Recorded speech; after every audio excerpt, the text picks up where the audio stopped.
Was there insider trading tied to the tariff announcement from the president? Letitia James, the AG of New York, is trying to find out. Let's break that down. Hi, I'm Melba Pearson, also known as the Resident Legal Diva, and this is The Breakdown. If you enjoy the content on this channel, be sure to like, comment, subscribe, and tell a friend. So, New York Attorney General Letitia James is investigating whether or not there was insider trading connected with the president's 90-day pause on tariffs. So if you remember correctly, the drama around the tariffs. Are there tariffs? Are there not tariffs? Are there tariffs? Are there not tariffs? The market went up and down. For those of you like me who was watching your retirement 401k collapse and boost back up, collapse. Yeah, it was a hell of a roller coaster. So, but the question in all of this was, did people know that the president was going to put the pause on tariffs?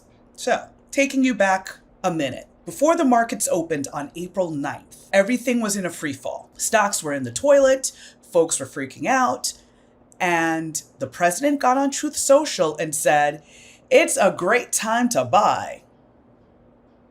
Then, that afternoon, he announces the pause.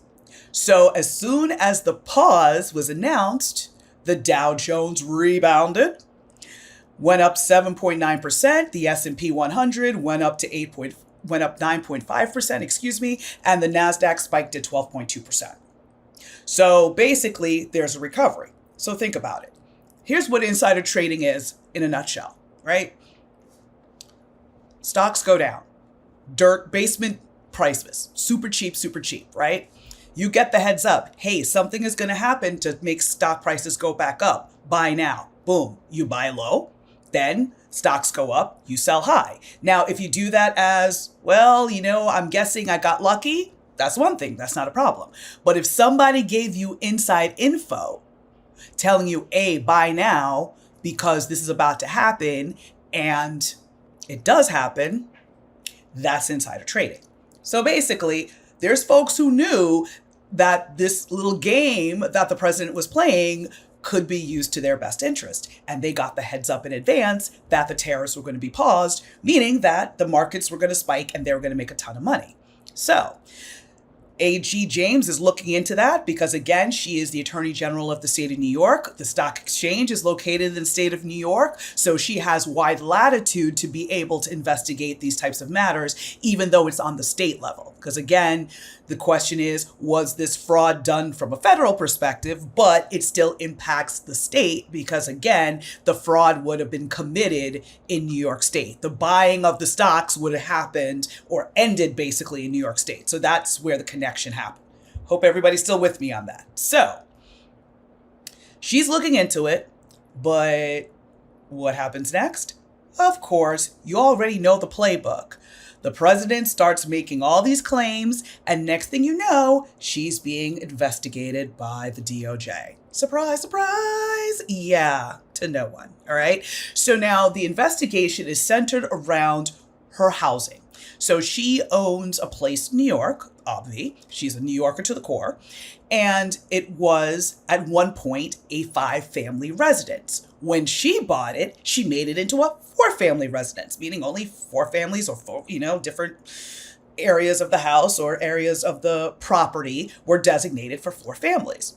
She always referred to it as such, she paid her taxes as such, and she got a mortgage based on that. So basically the DOJ is saying, oh, you lied, and you lied to get a better mortgage rate. So she's like, BS, whatever. Then the second part of the investigation against her, quote unquote, because this is a witch hunt, was that she had a house in Norfolk, Virginia, that again, she was claiming was her primary residence, all of this, because she wanted to get a better mortgage rate.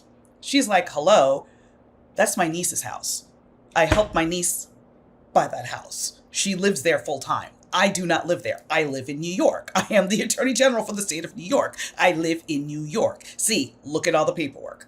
So she comes out and she makes a statement that basically the president is weaponizing the federal government against the rule of law and the Constitution.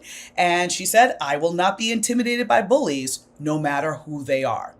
And now you remember, this is not the president's first tango with A.G. James. Back in 2023, she lodged a huge sweeping business fraud civil case against the president, accusing his organization of improperly inflating assets and basically doing a whole bunch of fraud and doing all these fraudulent business deals. Well, judge and jury agreed, and a judge ordered the president to pay $354 million, which of course he hasn't paid, which of course he's appealing. We all know how that song goes.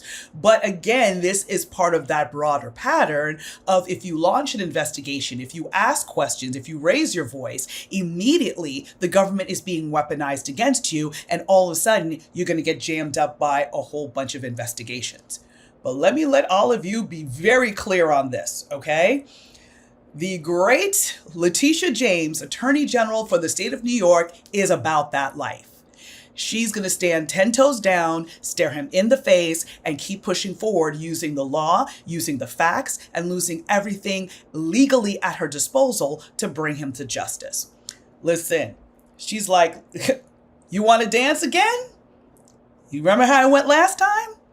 This would be my quote. I whooped that ass before, and I'm about to do it again. So that's literally what's going to happen. She is going to prevail because, again, there's a lot of questions as to who knew what, when, who benefited.